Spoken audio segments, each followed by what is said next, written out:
All right, what's up, everybody? Welcome to episode 4.5 of the Baltimore Orioles franchise. We are here in the month of June looking to get through some of this schedule as we take one of three away from the Milwaukee Brewers. Start off the season taking one from San Francisco, so it looks like we're winning at least one of every week. And Mark Colosvary is going to be out for a couple days. And against Kansas City, oh no! Grayson Rodriguez fractured his arm, out for 1 to 2 months. That is absolutely terrible. So it looks like we're going to have to make a change in our pitching rotation. Do we give Kyle Bradish an opportunity to start? He's been pitching very well up here in the majors coming out of the pen. In 28 games, he has a 3-5 record, 3.98 ERA, 1.34 whip, not a very good WAR, and his FIP is a little high. What do we have in AAA? We could bring up Bruce Zimmerman. That is someone that I was thinking about bringing up in last episode. He has one of the better whips for our starting pitchers with Mike Ballman right behind him. ERAs similar, whips are similar. Zimmerman has a better win-loss. He has the nicest amount of strikeouts, 69. He has a better WAR. He has the highest WAR of all the pitchers in AAA, so I think that Bruce Zimmerman is the move to call up to take that spot. And we might have to bring somebody up to replace him. And I think that's just going to be Chris Valamont. I did have a thing saying that he pitched well in this last month, so he's going to move up to AAA. And then we're going to move Brandon Young up in AA because he has 76 velocity. Basically, that's the only reason he's getting moved up. But we actually are going to give Kyle Bradish an opportunity to start in the rotation. He's a 70 overall, and he's been pitching fairly well out of the bullpen, and we do need that lefty in the bullpen. So Bruce Zimmerman moves into Bradish's spot, and Bradish moves into where Grayson Rodriguez was. But continue simulating, and I was going to get into one of these Toronto games, but you know what? I think that I want to switch that up and get into this Seattle game because this will be Kyle Bradish's second go through the rotation. And I'd like to see what he has against the Seattle Mariners. They aren't playing very well, 26-39. So we'll see what happens there. I'm pretty sure this is just because we replaced, and Kevin Smith will be out. Wow. But we win one against Toronto. Man, Spencer Watkins is also out for 1 to 2 months. What is up with our injuries going on right now? I don't have any good pitchers that can replace him. Spencer Watkins, everybody else is on cold streaks. Our whole entire team looks like they're on cold streaks. I don't think we have, well, we have a couple hot streaks, but a lot more people that are ice cold. But I think we're going to be moving Blaine Knight up to AAA. He's 26 years old, only 58 overall, but he's the only pitcher that we have in AA who's pitching somewhat well. So that means Garrett Stallings will get a call up to AA. And now we can continue. Kyle Bradish in his first game gets the loss. Looking at the box score, we didn't play very well. Mateo looks like he was in at center field for an off day. But Bradish went 4 innings, giving up 4 runs, 3 strikeouts, 7 hits. Not terrible, but you'd like to see a little bit better. And Zimmerman actually got in for 0.1 innings and gave up 4 runs of his own. So neither one of them played very well. And we only win one against the Cubs. And now we are getting to Seattle. We win the first game, and the Dodgers want to offer us Yency Almonte once again, so we will not be making that trade just yet. I didn't get any feedback of whether you guys wanted me to make that trade or not. So we will get into this game with Kyle Bradish and see what he has against the now 32-42 Seattle Mariners, as we are sitting at 30-44.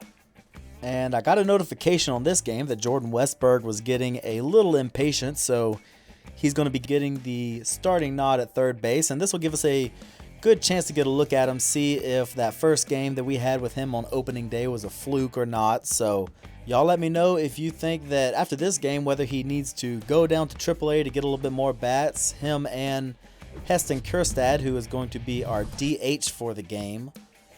But we are here at Oriole Park with our 1988 throwbacks, and there's Kyle Bradish with his one start on the season, looking to have a better outing than last time. And I just felt like having a little bit of a throwback game in this one, as the Mariners are wearing their 1987 throwbacks. And we are underway with a ball down in the dirt. We are now 5th in the AL East. It's a battle for last place in the AL East for us. But you guys let me know how y'all like this new format, as we ran through some player locks of our prospects down in the minor leagues in the first game, as Bradish gets a 4-pitch walk. But yeah, we got to look at some of our prospects down in the minor leagues in the first full episode, and here in this half episode we are going through a full game, as that is a stolen base for Dylan Moore. But let me know in the comments what y'all think about this, and I will shut up now and play the game. Soft hit into center field. Mullins is coming home with it. And Moore is safe at the plate for the first run of the game. No outs so far. And 2 hits for the Mariners. See if we can get him swinging at the slider once again. And he does. First K of the game for Kyle Bradish. Maybe those first 2 batters were just a fluke. But he's facing Eugenio Suarez now. See if we can pull a double play here. And that gets by Rutschman, and J.P. Crawford will take second base.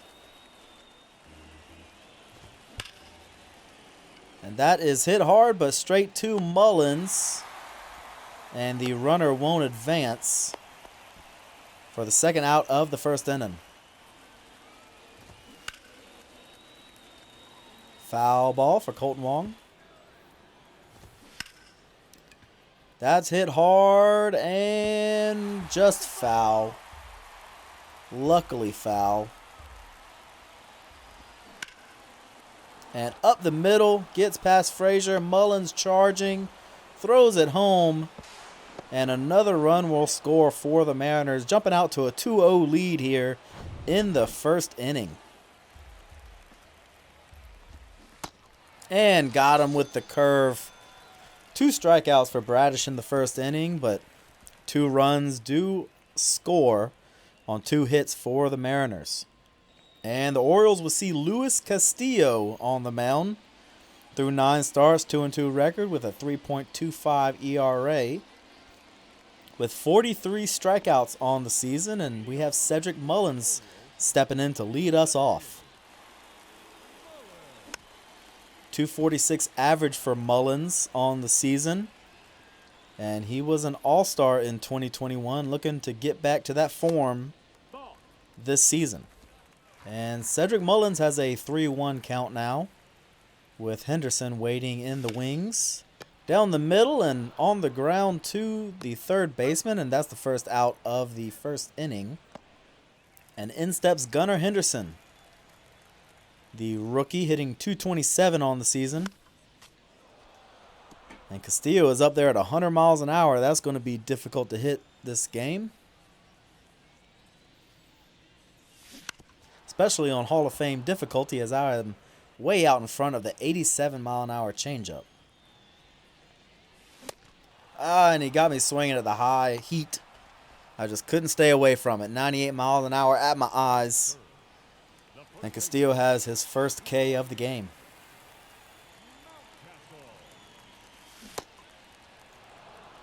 And here's Ryan Mountcastle swinging at a slider way out of the zone. just a bit early. And softly on the ground to second base. And that does it for the first inning. See if Bradish can have a little bit better of a second inning than he had the first inning, as he is facing the bottom of the order now. Seventh hitter Taylor Trammell steps in and fouls off to get him to an 0-2 count. And checks his swing and didn't go. I think we should check the tapes, Blue. On the ground to Westberg at third. Easy routine play to first, and that's the first out of the second inning. And here is Harry Ford with a 0 batting average on the season. I'm wondering if this is his first start of the season. First round pick in the 2021 MLB draft. I don't think I'm very familiar with this player, but yeah, looking at his stats, this is his very first game. No stats for him on the season, but looks to be a good fielder and a lot of speed, surprisingly, for a catcher. Good contact, or decent contact against a lefty, but doesn't hit righties too well. 1 and 2 is the count. And he has a 1-2 count from Kyle Bradish. And is looking at the slider on the outside edge. Third strikeout of the game for Kyle Bradish. And stepping in at number 9 is Sam Haggerty, the left fielder, hitting .250 on the season.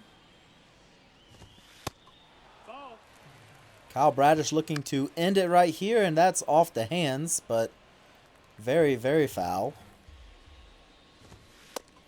And he walks the number 9 hitter. Great job by Sam Haggerty fouling off strikes and then got a ball. The count is 2-2. And Bradish gets him looking on the slider. Great pitch from Kyle Bradish to strike out Dylan Moore and leave a runner stranded here in the second inning. Now we just need these bats of the Orioles to show up at the ballpark today as Santander steps in. He's only hitting .232 on the season. Looks like he's been in a bit of a slump, but looking to get back to all-star form. And that is hit hard in the gap of the shift. And Santander is on base with a single. And now is Adley Rutschman, one of the best hitters on the team, hitting .317 on the season. And he's a very good hitter against righties. But not that time. Rutschman is first in all-star voting for the catcher position. I'll give you guys a look at that all-star voting at the end of this game, as that is up the middle.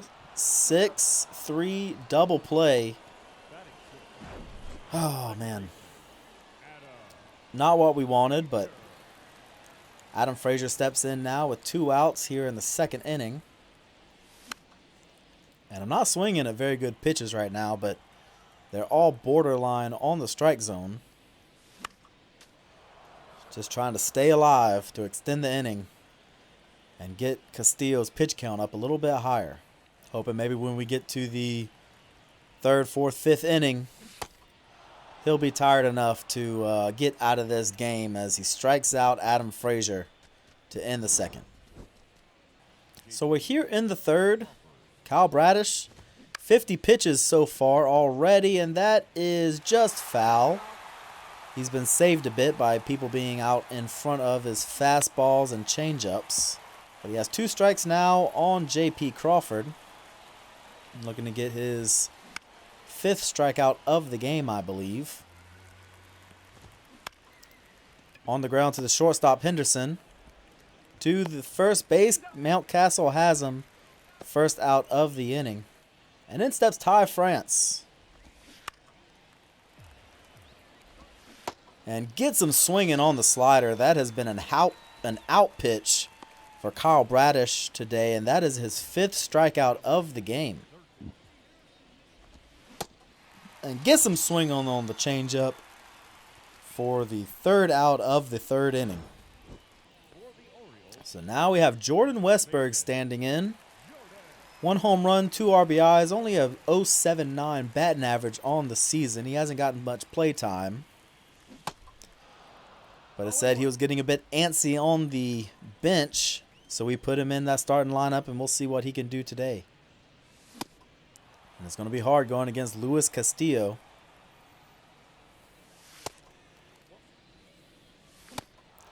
And struck out on the fastball. That should have been a hit.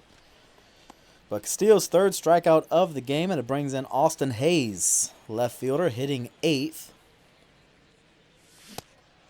And I should not have swung at that. I debated having Profar start over Austin Hayes today. He's not hitting very well. You see his .213 batting average in the bottom right-hand corner.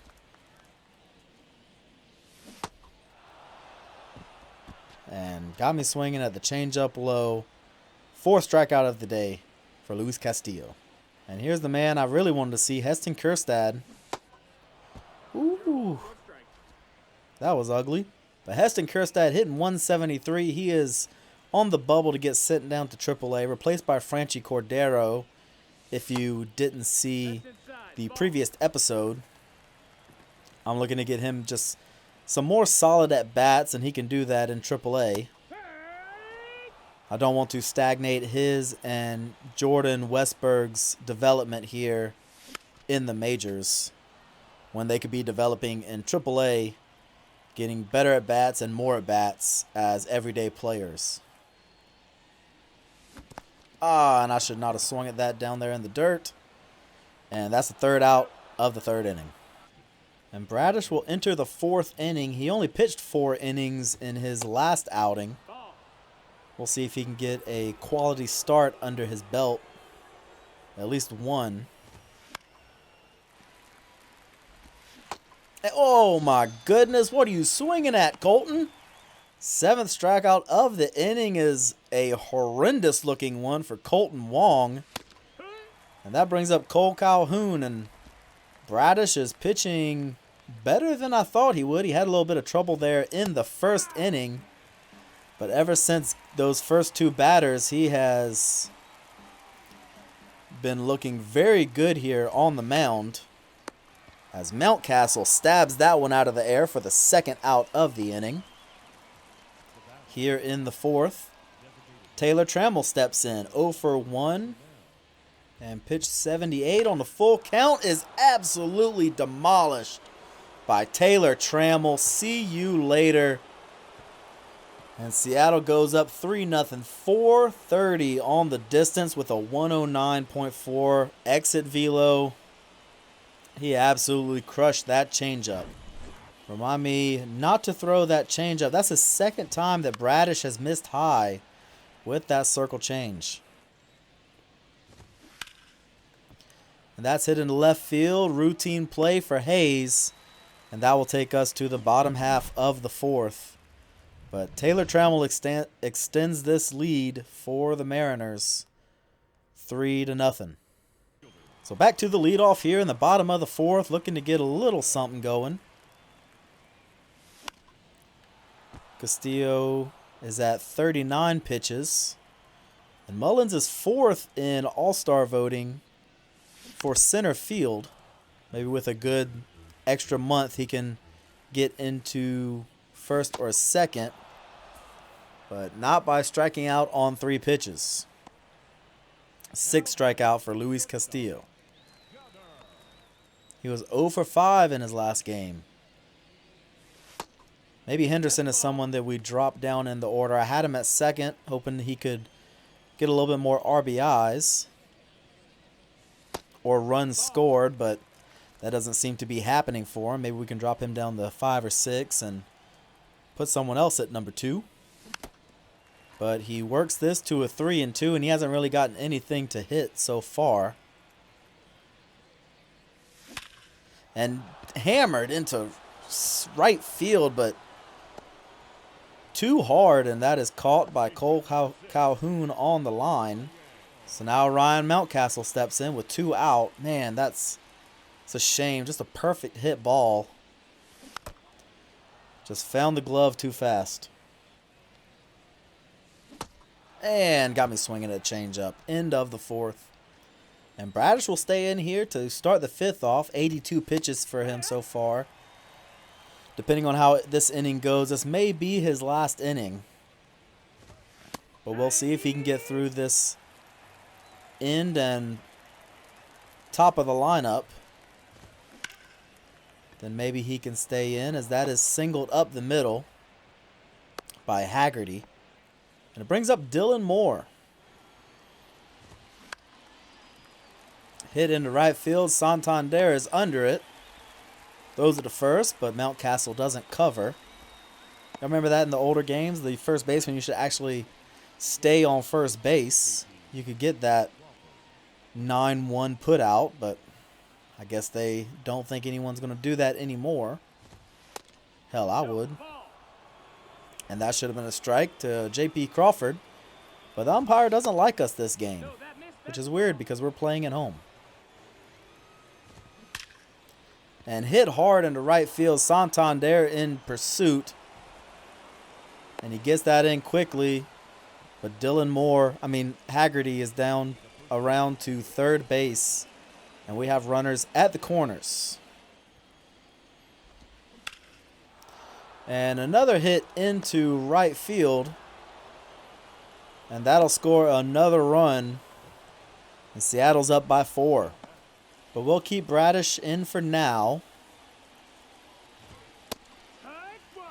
He just had 2 very good, solid singles hit to the right side of the field, and see if he can kind of work out of this jam he has himself in by maybe getting a double play or a deep fly out to the left fielder. Austin Hayes under it, and no tag from the second baseman. And it's 2 away here in the top of the 5th. And here is Colton Wong, who had a horrendous first strikeout that we saw his last time up at bat. See if we can pull that off once again. And over the head of Westberg, that is in for what might be extra bases. Hayes picks it up, throws home by Henderson, and in time to get the second runner. Great relay from Hayes to Henderson. But Seattle does still get an extra run, and it's 5-0 here with Anthony Santander up. Looking to make something happen here. 3-2 with Adley Rutschman on deck. Just early. And how are you going to call that a strike? Are you kidding me? Santander's pissed. I'm pissed. I'm sure all you guys watching are pissed. What is that? Rutschman steps in with 1 out here in the 5th. And I don't know why I swung at that. And pops that one up to second base. And that will be the second out of the 5th inning. Here's Adam Frazier, who is hitting 2 for 6 in the series against the Mariners. See, how are you going to call that a ball and the other one on the left side a strike to Santander? That's horse crap. And that ends the 5th. I'll give Bradish another chance here in the 6th. He's at pitch 99. If he gets a hit, gives up a hit, we will bring in another arm. And gets the strikeout swinging to Calhoun. And that's his 8th punch out of the game. So here's Taylor Trammell, who hit the home run earlier in the game. Let's try and not let that happen again. And that is hit right in the hole. And Hayes gets to it off the bounce. And Trammell is into second with a stand-up double. Only his 2nd of the season. Has he not played very often, or is he playing very well against us? He's 2 for 3 with a home run and a double. I don't really trust our bullpen very much. And he walks Harry Ford, and that will bring in someone from the bullpen. And we'll bring in Bruce Zimmerman. 6 games this season, all from the pen. 6.57 ERA. After Haggerty, I think all we have are lefties. I don't want a repeat of our last episode with Brian Baker just throwing the game away for us in the 7th inning. What is the blue doing? Does he need glasses? How is that not a strike? Bases are loaded. 1 out with the leadoff Dylan Moore up. And we've gotten a couple calls that should have been strikes. But the umpire doesn't want to call him that for some reason.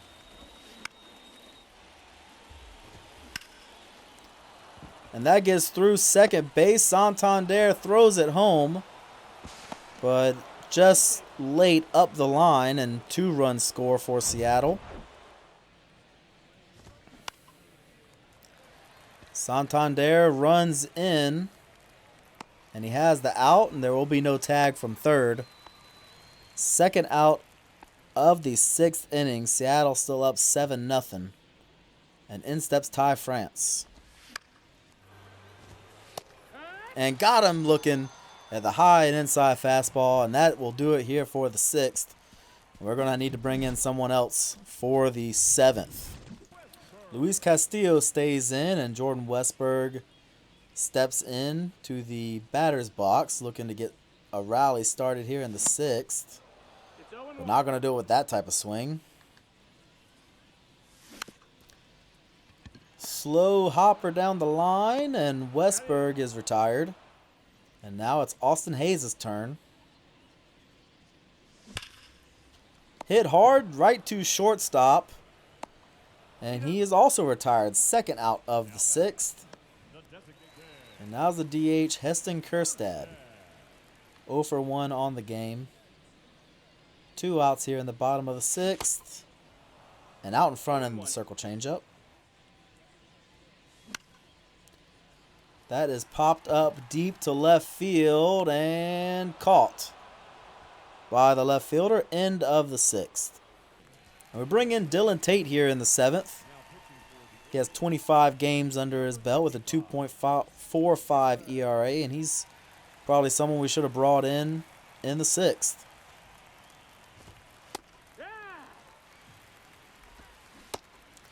And strikes out Eugenio Suarez with the slider outside.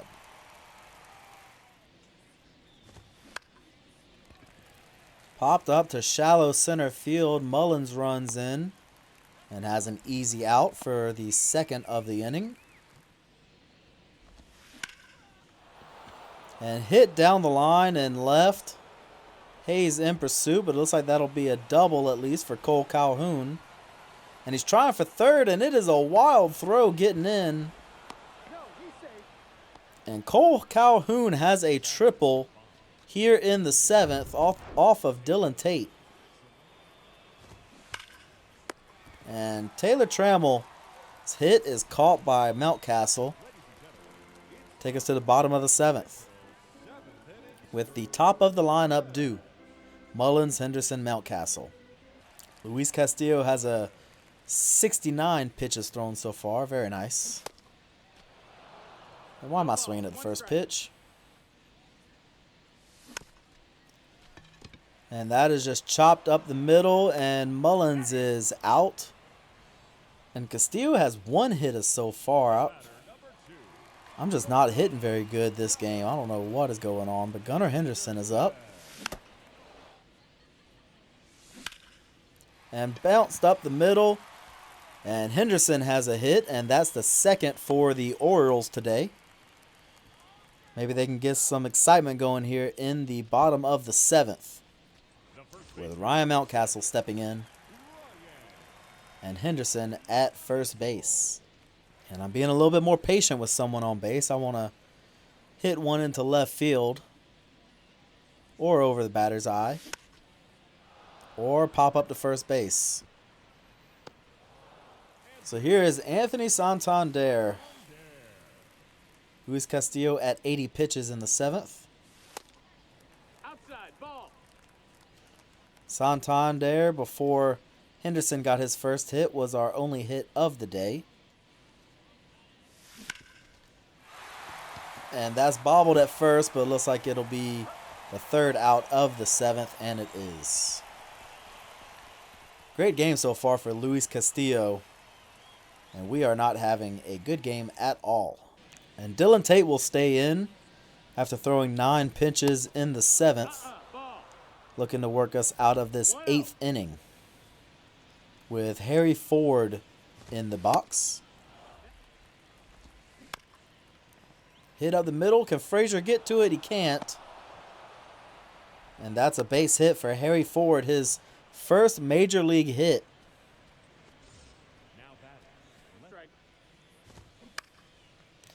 On the ground to Frazier. Gives it a second. And Henderson bobbles it, but we get the out at first, or at second. And now we have Dylan Moore stepping in.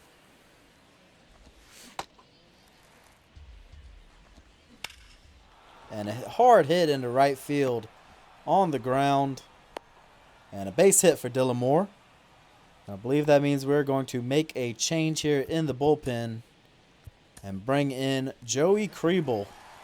First time we've seen him this season. He's someone that we brought up at the end of last episode after that bad game by Brian Baker. And in 6 games, he has 4 innings with a 2.25 whip. And we'll see what he has here against J.P. Crawford.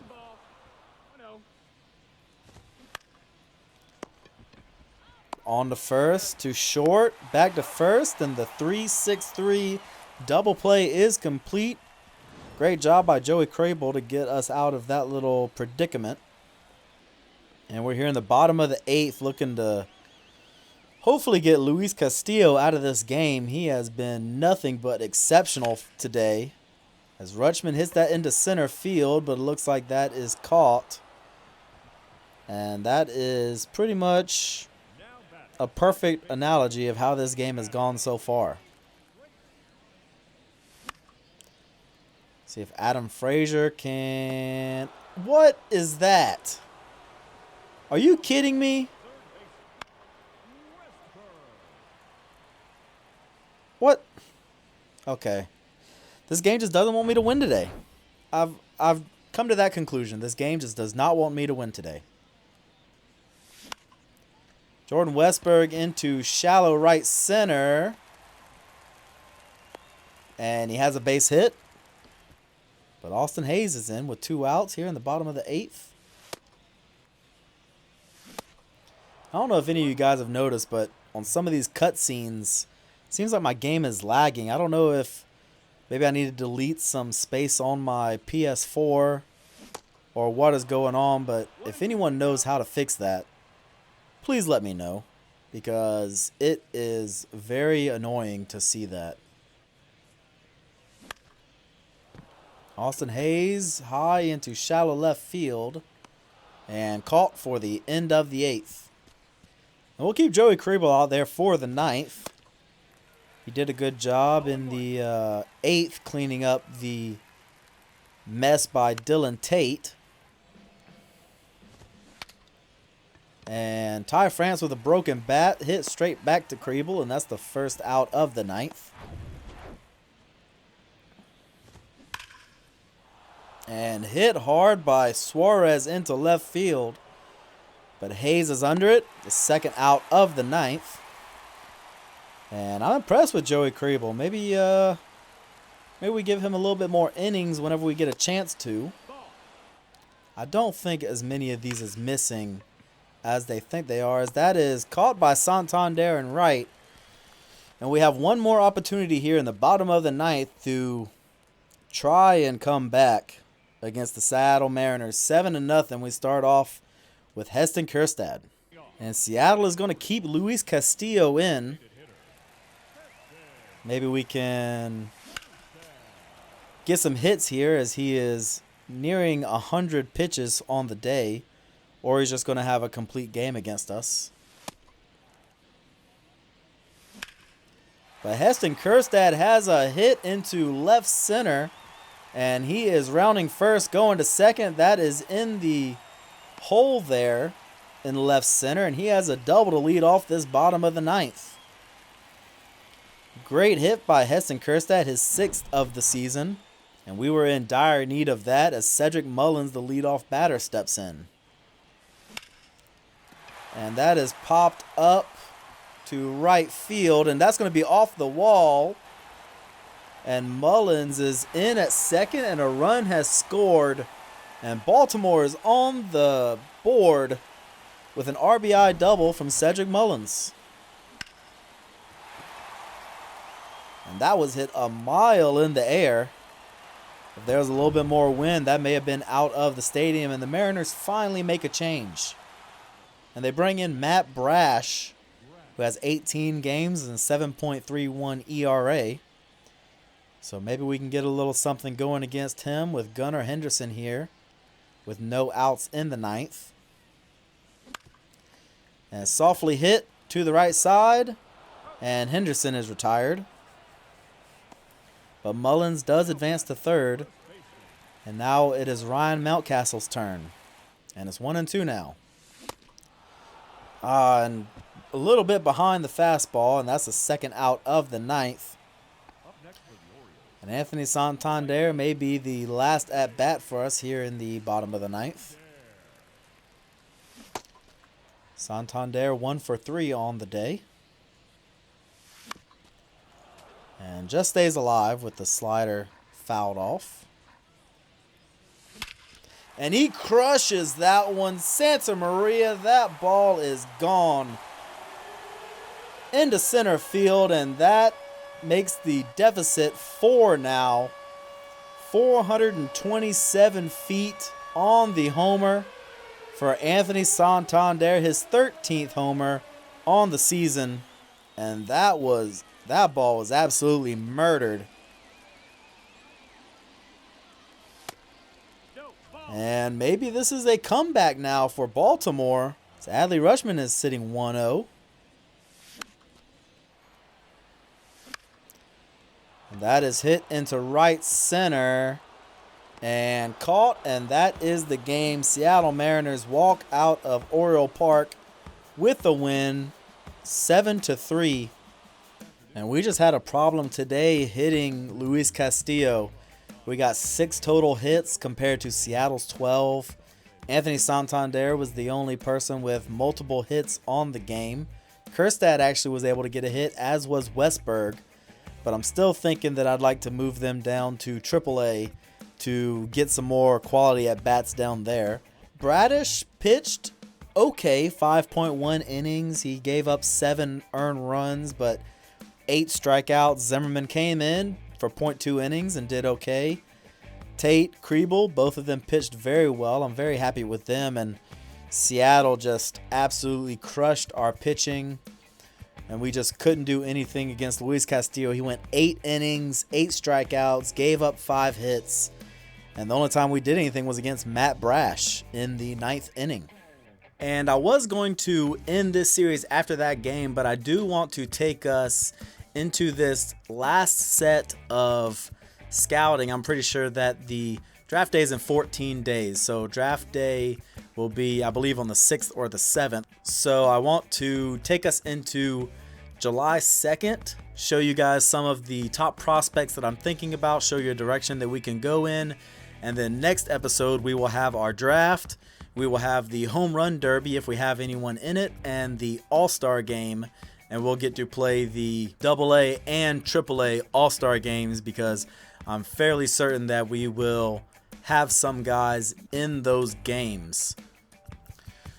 Starting pitching, we don't have anyone. Relief pitchers, we don't. We have Tyler Wells. He could make it, but I'm pretty sure that if it's similar to other games, it's only the top 1 or 2 relief pitchers that make it, and then everybody else is closing pitchers. But we do have Felix Bautista in there, so he has an opportunity to make it. Adley Rutschman looks like he's up by 11,000 votes, so I'm thinking he is going to be there. And James McCann is actually 3rd in All-Star voting as our 2nd catcher, but he is our usual DH. At first base, we have Mountcastle down here, so it doesn't look like he's going to make the All-Star game. Doesn't look like we're going to have Adam Frazier make it. Third base, I don't expect Ramon Urias to make it. Shortstop, looks like Henderson is very far down. Jorge Mateo is actually higher than Gunnar Henderson. That is very interesting. I wonder why. But in left field, looks like we're not going to make it. Shohei Ohtani, he's definitely making the All-Star game. Center field, Cedric Mullins is now in third. And in right field, Anthony Santander is down here. I feel like Santander should be a little bit higher. But Adley Rutschman is definitely going to be our number one person making it in the National League, if you guys want to get a look. I'm a big Braves fan, so seeing some of these Braves at the top is happy to my soul. Catchers Will Smith, first base Matt Olson with 21 homers. Second base, third base Austin Riley with 16 homers. Shortstop, Vaughn Grissom is actually there. Left field Juan Soto, center Michael Harris, and right field Acuna is in third. Alright, so I've simmed almost up to the draft, and we have the White Sox offering us a trade. Reynaldo Lopez, he's a right-handed pitcher, 29 years old, 74 overall. Fairly good attributes, it looks like. His MLB stats is also very good. 49 innings pitched with a 3.62 ERA and 1.21 whip, 0.8 WAR, and his FIP is a 3.3. And they want Ryan McKenna for him, who I didn't think was really in our plans for the future, but he could be a good utility hitter off the bench, hitting 245 in AAA right now. He has good fielding stats, good speed, good plate discipline. He just needs to work on his vision, which is actually going down. But y'all let me know if I should entertain this trade or if I should go and maybe think about getting someone else. But looking at our schedule of where we left off last time, we actually win our last game against Seattle, Kyle Gibson against George Kirby, and we sweep Cincinnati with Bruce Zimmerman getting a win, it looks like. And then we lose against Minnesota to close out the month of June. Kyle Bradish gets that loss. And then lose the next game to Minnesota, and then win against Minnesota to end the series. But that is where all of that is going to end. But I do want to show you guys some of these prospects. These are the last two that I have looking at. Milt Guillen. I guess I could show you guys from here.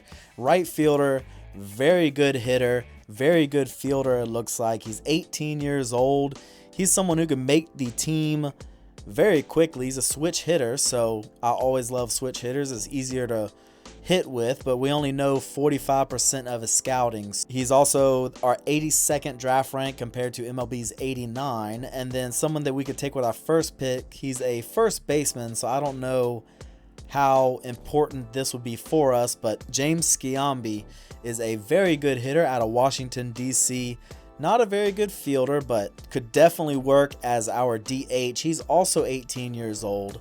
But looking at some of these other prospects, we have a lot of positions that are in need. It looks like starting pitcher, relief pitcher, and left fielder are the ones that we have marked as our needs. So this is what it says that our top draft prospects are. There's a lot of starting pitchers on this list, but I don't know if we want to go starting pitcher with our first pick. If we are looking at our draft picks in the upper left, we have the 17th pick. So some of these guys aren't going to be available, but there's Ron Witt, who is 20 years old, first year JUCO player, and is going to come in pretty fairly highly rated. Looks like he doesn't walk a lot of people. He has good velocity, good break, good stamina. Out of Virginia, he's someone that we could definitely get. He's 5th on our draft board. Then Richard Letier out of Virginia as well, 18 years old, out of high school. Also looks to be another good starting pitcher with 99 stamina, good hits per 9, strikeouts per 9, walks per 9. He just struggles a little bit in his pitch control, and I feel like that would be a bit of a detriment to our starting rotation. Solomon Wall, 16th MLB draft rank and 7th for us. 99 stamina, or I'm looking at his future ratings as well. So good stamina, good strikeout per 9, decent control, good velocity, good break.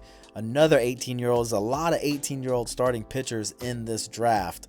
But one guy that I am definitely looking into get, and I think I want to get him with our first pick because I don't know how this draft situation goes, but he's 9th on our draft rank and not ranked on the MLB board. But it's 20-year-old Gustavo Tejada out of North Carolina. I talked about him in the last episode.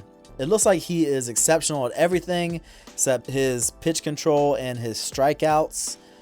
He might just be like a sinker ball pitcher, but really I'm looking at his stamina, with it being 55 to 68 present and 74 to 87 in the future. He might be someone who can come out of the pen, and we need a lot of help in the pen, but he might be someone who can fall down the draft board if he's not ranked in the MLB's draft rank. But you guys let me know if you have run some of these drafts in your franchises, if you know how some of this works. But Rich Garcia, another starting pitcher, struggles a little bit with walks, maybe a little bit with pitch control, but he's a lefty, and if he can maybe come out of the pen, maybe be a long reliever or even into the rotation one day, very big help to us. But that's some of the starting pitchers. I don't really want to go into too many of these, but I will show you kind of what we're looking at. Robert Gaucho is someone else we could take, but a lot of 18-year-olds, a lot of 19-year-olds in the pen. I'm definitely looking for a little bit more of lefties because that is where we are struggling right now. Miles Costello looks amazing with his future home run, pitch control, velocity, break ratings right there. Perry Hollis is also someone, but all these players, we can only take one, so leave your comments down below who you think I should take. But these are all starting pitchers that I'm looking at. So here's our team rank.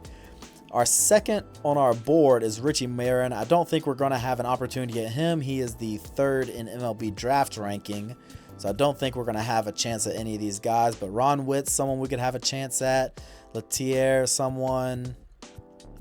All of these guys who we have high grades on, but I want to get into some of our position players. We have Kurt Cousins, not Kirk Cousins, Kurt Cousins as a closing pitcher. He's someone that we could take coming out of the pen. He's 22 years old, so he might be on a little bit of an Excel track to the majors. I didn't scout too many of these guys. If you guys know a little bit of a better way to scout, let me know. In right field, our first fielding prospect is Conrad Irizarry, but I didn't scout him very much. He's a 24th ranked prospect. I don't really like his skill set. He's an okay fielder, it looks like. He doesn't have a lot of power. I feel like we need to add a lot more power to this team. Kareem Riley is someone out of the pen that we can add. Dion Lee is also someone else we can add at pitcher. And now we're getting kind of into who I think would be our 2nd round pick. Maybe someone that we'd have to reach for our first.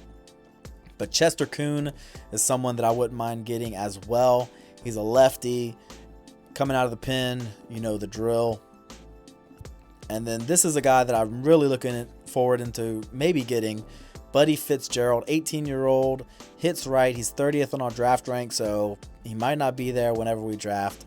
But he has good contact, good power, great vision and discipline, it looks like. And then his fielding is okay. So like I said in the last episode, I'm not too worried about fielding. Fielding can be, just decent.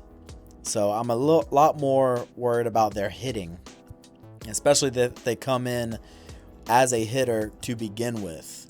We have Abraham Sierra at shortstop. I didn't scout him at all, so his ratings are probably all over the place.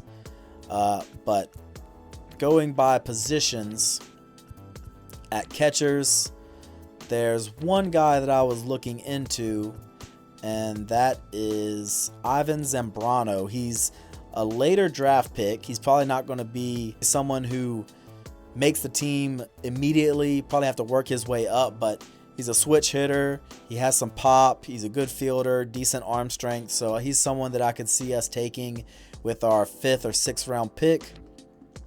At first base, one guy that caught my attention was Doyle McLeod, 18-year-old right-handed batter. Looks like he's going to have good fielding, good power. Someone that I would like to add to the team if possible. And Albert Wolf is ranked 1st, but on our draft board, he is ranked 29th. So I don't know where all that went, but Richard Richmond is another prospect who could end up being drafted by us if he's able to fall, if we can get him in the 2nd or 3rd round. And we do have 2 second-round picks at 52 and 71, and he's ranked 60th on our draft board and 66th in the MLB. At second base, I'm not sure if we're going to take any second basemen. We might just have to take a chance on someone. You know, if we don't get what we want, then that's just kind of how it goes. At third base, I did scout a couple guys here, and we do have a little bit of interest from Dustin Whalen, but I don't expect him to really be on the team. Omar Brito is someone else. He has a lot of power against a lefty. He has a good arm. He's 22 years old, 96 draft ranking, so he could be a 3rd or 4th round pick. At shortstop, I feel like we were pretty solid at shortstop, so I don't think we really need to go and make any changes there or go out and actively draft. At left field, I already talked about Buddy Fitzgerald. Someone else that I saw, Ricky Kent, is someone who I'm excited about. His potential doesn't look like it's going to be very high. He's probably one of those guys who comes out, you know, rated as a C overall, and his potential's a C. But he has good contacts, good power, decent fielding, good arm strength. So I feel like he is definitely someone who we could end up drafting, and he's a 76 draft ranking. So honestly, I might try and take him with one of our 2nd round picks. If we go pitcher 1st and then fielder 2nd, Ricky Kent might be the pick if he falls.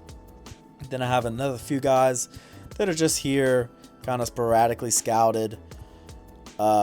Mainly on most of my scouting, I just picked a position, told a scout to, you know, scout that position in that area. I wish the scouting was a little bit different. I wish you can get a little bit more information on some of these guys. But I guess that's kind of how, you know, MLB scouting is. You kind of don't know what you have. At center field, I scouted a few guys. Juan Segura is someone who I scouted a little bit more, but I wasn't really in love with his skill set. He's got good speed and contact, but that's kind of it. Paul Machado is someone who is interested in us. Looks like he is going to have really good contact, not a lot of power, kind of in the same boat, but a little bit better than Segura. But right fielder is one of the positions that I scouted a little bit more, and left fielder. But there's some opportunity for some of these right fielders. You know, good power out of Carlos Lima at 60th MLB draft rank. Some good power out of Darrell Levitt.